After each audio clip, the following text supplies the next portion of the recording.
Ever hear a great song on the way to work and it gets stuck in your head and it kind of keeps you in a great mood all day long?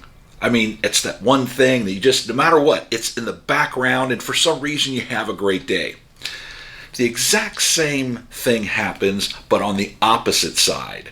When on the way to work, and let's say you're listening to the news, or you hop on Facebook and start getting into all that crap on Facebook the first thing in the morning, that gets stuck in your head too, and you start thinking about all the depravity that's out there and how depressing things are, or stuff about the virus, or things about Biden, or whatever it is. It gets stuck in your head and it actually brings you down a few notches.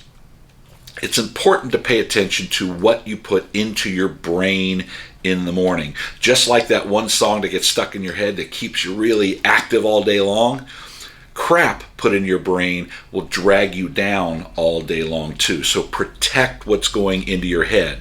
Never ever head to the shop or to the office or wherever you're going and listen to the news. It is going to destroy your day.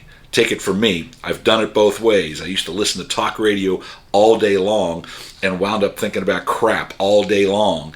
And when I started listening to motivational messages or good music without the news interruptions, I find I have a much, much better day.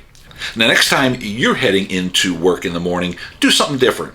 Turn off the radio, turn off the bad news. Don't look at Facebook in the morning, and turn your brain on with some kick-ass music or maybe something that's going to motivate you to have an awesome day. I guarantee if you start your day off that way, you can't help but have an amazing day.